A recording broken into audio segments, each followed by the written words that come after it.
পরিবারদের সাথে বাইরে খাবে। আরশি সকালে বের হয়েছে, এখনো ফেরেনি। নির্জনার খাবার রেহানা তৈরি করে রুমে নিয়ে যাবে, আর অর্ক খাবে না বলে দিয়েছে। সব শুনে অর্ণব বিরক্ত হয়ে টেবিলে বসে পড়ে। এদিকে ডাক্তার প্রীতি একদম ভ্রুপ্রেক্ষীহীন আচ্ছা এদিকে ডক্টর একদম এদিকে ডক্টর প্রীতি একদম ভ্রুক্ষেপহীন হয়ে তখনও মনের সুখে হাড্ডি চিবুচ্ছে। প্রীতি তার কথা আছে। এবার অর্ণব দাঁত কটমট করে বলে, কারোর সামনে বসে এভাবে রাক্ষসের মতো হাড় চিবুতে হয় না। আপনার কি বেসিক ম্যানারিজমটুকু নেই? প্রীতি তার কথার কোনো জবাব না দিয়ে বাটি থেকে আরেকটা লেগ পিস তুলে সেটাতে কামড় বসায়। Mannerless unwanted foul people.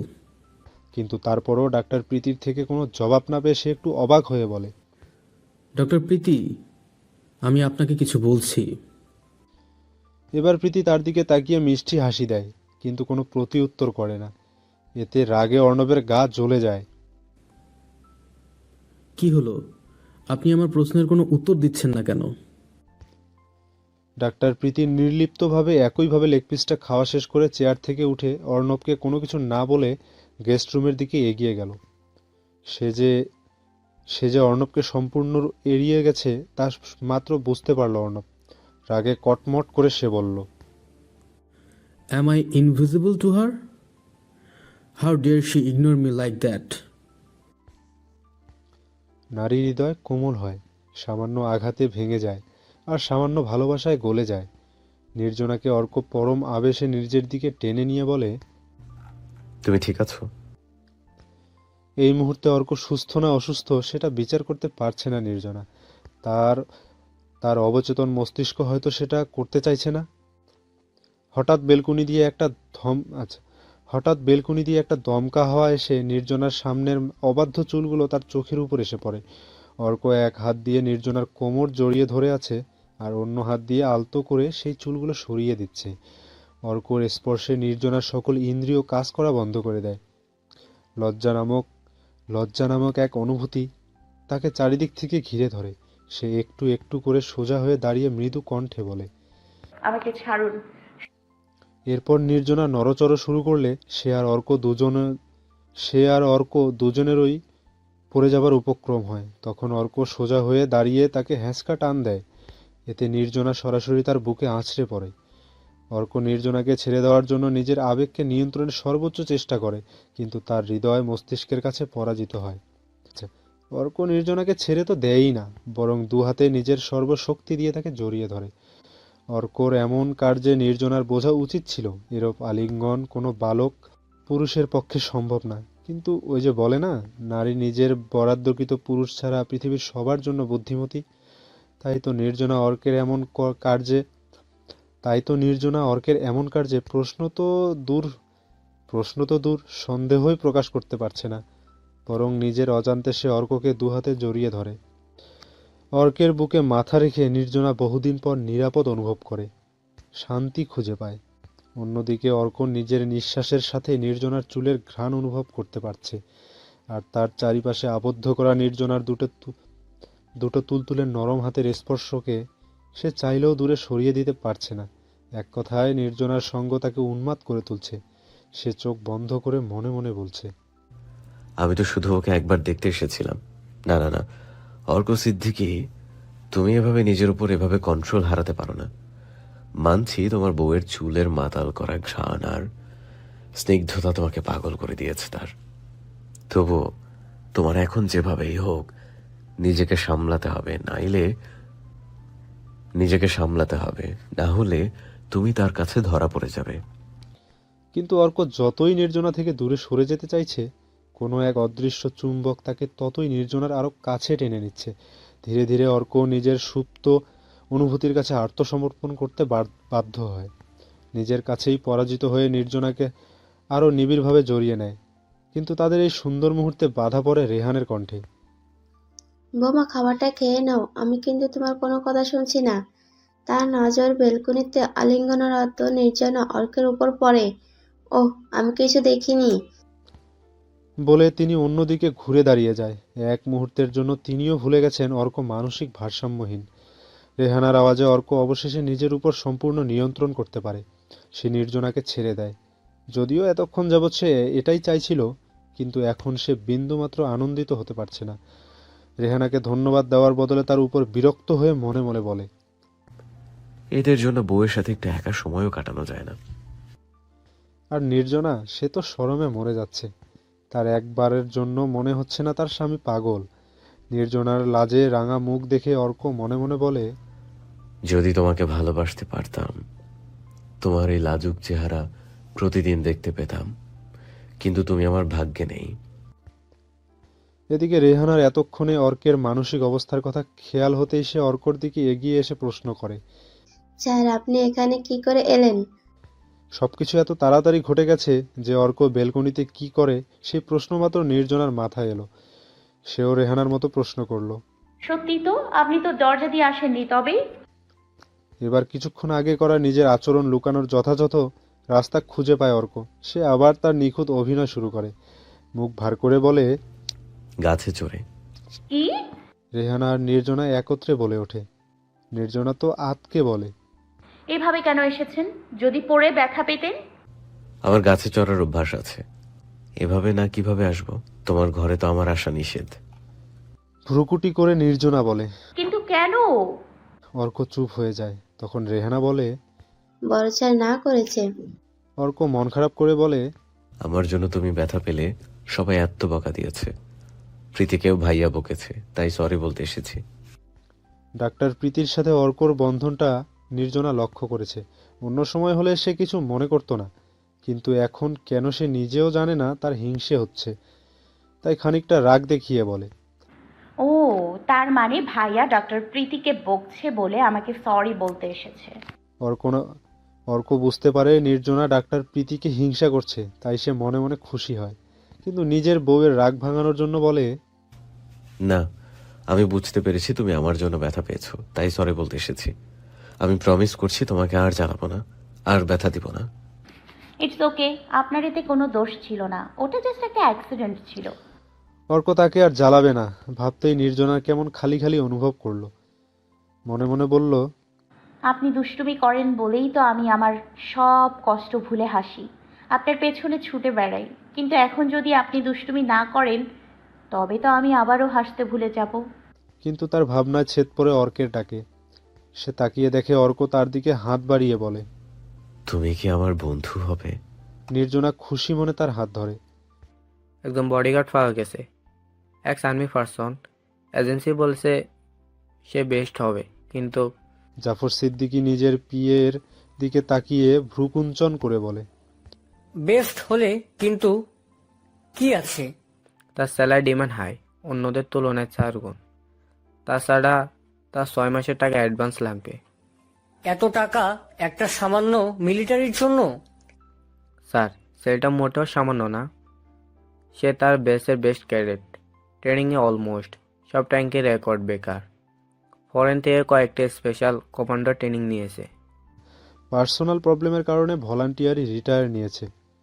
এতদিন ছোট একটা ফাস্টফুডের দোকান চালাতো, কিন্তু ছোট বোনের ক্যান্সার ধরা পড়ায় তার চিকিৎসার টাকার জন্য কাজ খুঁজছে। স্যার, আজ থেকে হবে না। আমার কেন জানি মনে হয়েছিল আপনি রাজি হবেন, তাই আগে কথা বলছি, কিন্তু সে বলেছে অ্যাডভান্স করার 2 দিন পর জয়েন হবে। নিজেকে কি জেমস বন্ড ভাবে এই ছেলে? আমি মিনিস্টার, তার কথাই নাচবো। বাদ দিয়ে দাও। স্যার, আমি তাকে এমন করে কিছু বলেছিলাম, কিন্তু সে বলল 4 গুণ বেশি স্যালারি, কাজের না, তার অনেস্টির। ভেবে দেখুন, সে কিন্তু বেস্ট আর অনেস্ট। এখনকার দিনে অনেস্ট মানুষ পাওয়া যায় না। একটু ভেবে দেখুন, অন্য কাউকে নিলে আর সে বেশি টাকায় বিক্রি হয়ে গেল, তখন? জাফর সিদ্দিকী রেগে গিয়ে বললেন, আজকাল ছেলে পোলাপানদের নিজেদের যে কি মনে করে, আর বেছে বেছে সব কয়টা ঘাটতেরা আমার কপালই। ঠিক আছে, মেনে নাও। সকালে মায়ের সাথে কথা বলে নির্জনার মন খারাপ হয়ে গেছে, কারণ তার চাচারা আবার জমি জায়গা নিয়ে তার মাকে চাপ দিচ্ছে। কারণ না জানলেও নির্জনার মন খারাপ দেখে অর্ক বায়না ধরেছে ঘুরতে যাবে, কিন্তু আরশি আর প্রীতি বাইরে গেছে। জাফর সিদ্দিকী বা অর্ণব বাড়ি নেই, তাই রেহান তাই রেহানা বাধ্য হয়ে নির্জনাকে বলে তাই রেহানা বাধ্য হয়ে নির্জনাকে বলে। নির্জনা প্রথমে রাজি না হলেও অর্ক নাছোড়বান্দা স্বভাবের জন্যই রাজি হয়ে যায়। পার্কে বেড়ানোর সময় একটা গাড়ি নির্জনা আর অর্কর সামনে থামে। তারা কিছু বোঝার আগেই একদল মুখোশধারী লোক দুজনকে গাড়িতে তুলে নেয়। সুইটহার্ট, রুহান শব্দটা উচ্চারণের সাথে সাথে ঠাস করে তার গালে থাপ্পড় দেয় নির্জনা। তার শরীর রাগে অসম্ভব কাঁপছে। একটু দূরেই চেয়ারে বাঁধা অবস্থায় বসে আছে অর্ক। তার সম্পূর্ণ মুখে কালো কাপড় দিয়ে আবৃত। জ্ঞান আছে কি নেই বোঝা যাচ্ছে না। একটা মানুষ এতটা অমানবিক কি করে হতে পারে? আমার হাজবেন্ডের যদি কিছু হয়, তোকে আমি নিজ হাতে খুন করব। রুহান বাঁকা হেসে বলে। বিয়ে করে সাহস বেড়ে গেছে তোমার, সুইটহার্ট। রোহানের যে গজদন্তের হাসিতে সবাই মুগ্ধ, সেই হাসি নির্জনার কাছে এখন সবচেয়ে বেশি কুৎসিত মনে হচ্ছে। সাহসের কি দেখেছিস তুই? হ্যাঁ, আমার স্বামীর গায়ে একটা ফুলের টোকা দিয়ে দেখ, আমি তোকে জ্যান্ত পুঁতে ফেলবো। এত ভালোবাসা তো তোমার এক্স বিহানের জন্যও ছিল না। ছিল, এখনো আছে, কিন্তু তখন আমার সাহস ছিল না। এখন হয়েছে, কারণ আমি জেনে গেছি তুই আমাকে কিচ্ছু করবি না। নির্জনার দিকে তাকিয়ে চোখ মুখ শক্ত করে রুহান বলে। তোমার ভুল ধারণা। তুমি নিজেও জানো না তোমাকে পাওয়ার নেশা আমাকে কতটা ভয়ঙ্কর করে তুলেছে। একে মেরে তোমাকে আমার চিরদিনের মতো বন্দি করে ফেলবো। বলেই সে অর্কর দিকে বন্দুক তাক করে। নির্জনার সামনে বিহানের মৃত্যুর দৃশ্য ভেসে ওঠে। হঠাৎ তার মনে হয় রুহান এক্ষুনি অর্ককে মেরে ফেলবে। দুর্বলতা আর অতিরিক্ত মানসিক চাপে সে জ্ঞান হারায়। সুইটহার্ট বলে রুহান নির্জনাকে ধরে ফেলে এবং তার লোকদের ইশারা করে অর্ককে তার কাছে নিয়ে আসতে। অর্কর মুখের উপর থেকে কালো কাপড়টা সরাতেই সে একটা শয়তানি হাসি দিয়ে রুহানের দিকে তাকিয়ে বলে, how are you my dear friend? এক রাশ বিস্ময়ে রুহান সামনে থাকা মানুষটির দিকে তাকিয়ে থাকে। অর্ক ঠোঁটের কোণের কৃত্রিম হাসিটা প্রসারিত করে বলে, যাক, চিনতে পেরেছো। আমি ভেবেছিলাম 10 বছর আগের কথা আমাকে মনে থাকবে না। রুহান নিজের চোখ মুখ শক্ত করে বলে, অর্ক, তুমি এখানে কি করছো? বলছি, তার আগে 1 মিনিট সময় দাও। বলেই অর্ক নির্জনাকে রুহানের হাত থেকে হ্যাঁচকা টেনে নিজের দিকে এনে সে যেই চেয়ারে বসেছিল সেখানে বসায়। সবকিছু এত দ্রুততার সাথে ঘটে যে রুহান কিছু বুঝে উঠতে পারে না। নিজের বউকে পরপুরুষের বাহুতে দেখতে একদমই ভাল লাগছিল না। শত হোক, পুরুষ মানুষ বলে কথা, তাই বসিয়ে দিলাম। এবার ঠিক আছে। রুহানের বিস্ময় এখনো কাটছে না। অর্ক নির্জনাকে বউ বলায় সে অবাকের চূড়ান্ত পর্যায়ে পৌঁছে যায়। কে তোমার বউ? অর্ক মাথা দুদিকে নাড়িয়ে মিথ্যা হতাশা হওয়ার ভঙ্গিতে বলে, এই ব্রেন নিয়ে তুমি লায়ন্স কি করে চালাও? আমার তো মনে হয় আমি এসএসসি পাস না করেও আমার আইকিউ তোমার উপরে। ফর এক্সাম্পল, তোমার গলা শুনে আমি বুঝে গেছি তুমি আমার বউয়ের পেছনে পড়ে থাকা ওয়ান সাইডেড সাইকো লাভার। আর আমি এটাও বুঝতে পেরে গেছি আমার বাবা সত্য গোপন করেছেন, আমাদের মিথ্যা বলেছেন, সেই সাইকোটাকে তিনি জেলে পাঠিয়েছেন। রুহান বুঝতে পারলেও বিশ্বাস করতে পারছে না। তুমি নির্জানার হাজবেন্ড? বিঙ্গো। তুমি মিস্টার জাফর সিদ্দিকীর ছেলে? ইয়েস। আহ, বলে হতাশায় নিজের চুলগুলো টেনে ধরে নিচে বসে পড়ল রুহান। অর্ক রুহানের এই হতাশা দেখে বেশ আনন্দ পাচ্ছে। তার পাশে খুব আয়েশ করে বসে খুব স্বাভাবিক গলায় বলে, এখন স্মোক করো। রুহান কোনো কথা না বলে পকেট থেকে একটা বিদেশি সিগারেটের প্যাকেট আর লাইটার বের করে অর্কর দিকে এগিয়ে দেয়। এখনো ব্র্যান্ড চেঞ্জ করোনি দেখছি। অর্ক একটা সিগারেট নিয়ে তাতে আগুন ধরায় আর রুহানও তাই করে। এরপর দুজনেই একসাথে সুপ টান দেয়। অর্ক ধোঁয়া ছেড়ে আপন মনে বলে, থ্যাঙ্কস। 10 বছর পর তোমার জন্য আবার স্মোক করছি। ভাইয়ার কাছে ধরা পড়ে যাব সেই ভয়ে স্মোক বাদ দিতে হয়েছে। এদিকে রুহানের লোকলস্কর অবাক হয়ে তাদের দিকে তাকিয়ে থাকে। এর মধ্যে দুটো অপেক্ষাকৃত কম বয়সী ছেলে ফিসফিস করছে। এদের মধ্যে একজন বলে, কি বিড়ি খাওয়ার জন্য এদের কিডন্যাপ করাইছে? অন্য ছেলেটিও ফিসফিস করে জবাব দেয়। এদিকে সিগারেটের ধোঁয়ার সাথে কিছুক্ষণ পরেই রুহানের হতাশাগ্রস্ত চাহনি বদলে যায়। সে নিজের চোখ মুখ শয়তানি প্রকাশ করে বলে, তার মানে তুমি এখনো পাগল সেজে আছো? সে নিজের চোখ মুখে শয়তানি প্রকাশ করে বলে। চোখে ইশারা করে অর্ক হ্যাঁ বলে। রুহান এবার ঠোঁটের কোণে প্রসারিত করে বলে, লন্ডনের মেন্টাল হসপিটালের দ্বিগুণ অনেক মিস করতাম।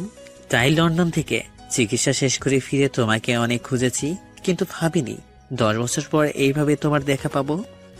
আমিও ভাবিনি নিজের যে বন্ধুকে নিয়ে আমার এত গর্ব ছিল সে আজ সম্পূর্ণ সাইকোপ্যাথ। তোমার কাছে তো সবই ছিল রুহান, তবে নিজের জীবনটা এভাবে কেন নষ্ট করলে? তাচ্ছিল্যের হাসি দিয়ে নির্জনার দিকে ইশারা করে রুহান বলে, এই মেয়েটার জন্য। তুমি জানো, আমি এই 27 বছরের জীবনে শুধু এই মেয়েটার কাছে একটু ভালোবাসা চেয়েছিলাম, কিন্তু সে আমাকে শুধু ভয় পেয়ে গেছে আর ঘৃণা করে গেছে। হতাশা হয়ে অর্ক বলে, রুহান, তুমি ভাবতেও পারবে না আমি গত রাতেই ভাবছিলাম নির্জনার সাথে তোমার মতো পারফেক্ট কাউকে মানাবে, তাই তো তোমার সাথে নির্জনাকে সেটেল করতে চেয়েছিলাম। কিন্তু আয়রনি দেখো, নির্জনা তোমাকে বিয়ে করবে না বলে আমি কখনো সুস্থ হব না জেনেও আমার মতো পাগলকে বিয়ে করে নিল। অর্কর কথা শুনে রুহানের চোখ মুখে আনন্দের ঝলক দেখা যায়। কথা ভালো করে সম্পূর্ণটা শুনে তারপর হ্যাপি হও। আমি বলেছি আমি করতে চেয়েছিলাম, করব বলিনি। সিগারেটের ধোঁয়া ছেড়ে অর্ক বলে। মানে?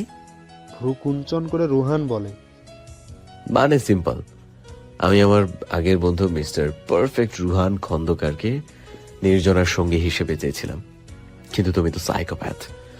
আর যাই হোক, জেনে শুনে তোমার মতো পাগলের হাতে নির্জনার মতো ভালো মেয়েকে তুলে দিতে পারি না। পাগল? হ্যাঁ, আমি পাগল, কিন্তু এর জন্য কে দায়ী? এই মেয়েটা কি নেই আমার মাঝে? একটু ভালোবাসলে কি হতো? আর ভ্রুক্ষেপহীন হয়ে অর্ক বলে। অর্ক খুব স্বাভাবিক গলায় বলে, তোমার মধ্যে সবই আছে, শুধু ভালোবাসার মানে বোঝার ক্ষমতা নাই। ভালোবাসা মানে কাউকে জোর করে নিজের অধীনে রাখা না, কারো উপর অধিকার খাটানো না, জোর জবরদস্তি করা না। ভালোবাসা একটা সাধনা। ভালোবাসার মানুষকে সুখে দেখে নিজে সুখে থাকা, তাকে হাসতে দেখে নিজের প্রাণ জড়িয়ে নেয়া, তাকে কাঁদতে দেখে নিজের অন্তরাত্মাকে বিষাদে ভরিয়ে তোলা। তুমি ভালোবাসতে জানো না, যদি জানতে তবে আজ নির্জনা এখানে অজ্ঞান হয়ে পড়ে থাকতো না। সে থাকতো তার সেই প্রেমিকের সাথে, সুখের সংসার করত। এদিকে আরেক চিজ হলো আমার বাপ, এই লোকটার কোনো কাণ্ড জ্ঞান নাই। ছেলের বউয়ের মধ্যে ঝামেলা হয়েছে, মানছি দোষ ছেলের, কিন্তু তাই বলে ঘর আলাদা করার হুকুম দিয়ে দিবে? ছেলেকে হুকুম দিবে তার বউ যতদিন না ভালো হবে ততদিন তার সাথে দেখা করা যাবে না। আরে উনি কি আমাকে বিয়ে করিয়েছেন বউকে আলাদা ঘরে রাখার জন্য? এমনিতে এক ঘরে থাকলেই বউ সাথে ঘুমায় না, এখন ঘরও আলাদা করে দিছে। ধুৎ, ভালোই লাগে না। বলেই অর্ক নিজের মতো ডাক্তার প্রীতির ঘর থেকে বের হয়ে যায়। তার যাওয়ার দিকে তাকিয়ে ডাক্তার প্রীতি মনে মনে বলে, যাক, আমি নিশ্চিত হলাম আমি বাড়িতে না থাকলেও তুমি এবার সুস্থ হয়ে উঠবে। সবাই ভাবে জিনিসপত্র ভাঙলে, গালিগালাজ করলে কিংবা কাউকে অযথা মারতে গেলে মানুষের মানসিক রোগী হয়, কিন্তু না, মনের ভেতরে কোনো গোপন কথা কাউকে বলতে না পেরে গুমড়ে থাকা কিংবা চোখের সামনে কাউকে খুন হতে দেখে ট্রমাটিক রোগ। তুমি এই রোগে আক্রান্ত অর্ক। তোমার রোগটা কতটা জটিল সেটা আমি তোমার সাথে প্রথম সাক্ষাতেই বুঝতে পেরেছিলাম। তাই তো মিস্টার অর্ণবের করা এত অপমান সহ্য করে এখানে পড়ে আছি, কারণ আমি চলে গেলে হয়তোবা তুমি কোনোদিন নিজের খোলস ছেড়ে বের হবে না। আর জাস্ট কিছুদিন, তুমি সম্পূর্ণ সুস্থ হওয়া মাত্রই আমি এ বাড়ি ত্যাগ করবো। অর্ক এক প্রকার ফুসফুস করে বাইরে বের হয়ে যায়। একবার দেখে যাই ঘুমালো কিনা। বলে নির্জনার রুমের দিকে এগিয়ে যেতেই আরুষি তাকে মাঝপথে আটকে দিয়ে বলে, বাবা রেহানা আন্টিকে ভাবির সাথে থাকতে বলেছেন, তুমি এখন যেও না।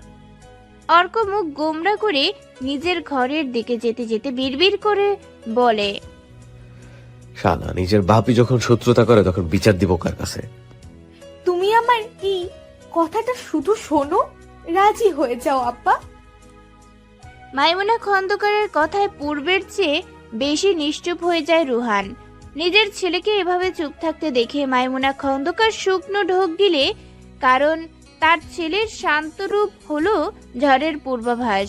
তিনি ছেলেকে আবার বোঝানোর চেষ্টা করেন, কেউ তোমাকে ভালো না বাসলে জোর করা যায় না, তুমি এটুকু বোঝার চেষ্টা করো। গম্ভীর কণ্ঠে রুহান বলে, আমি বাবার সাথে কথা বলতে চাই। মাইমুনা খন্দকার কথা না বাড়িয়ে একটা মেয়েটকে বললেন, হ্যালো বন্ধুরা, পরবর্তী পার্ট খুব তাড়াতাড়ি আসবে, তো সবাই অপেক্ষায় থাকো। আর চ্যানেলটি যারা এখনো সাবস্ক্রাইব করোনি তারা পরবর্তী পার্ট দেখার জন্য চ্যানেলটি সাবস্ক্রাইব করে রেখো। ধন্যবাদ সবাইকে, আমাদের সাথেই থেকো।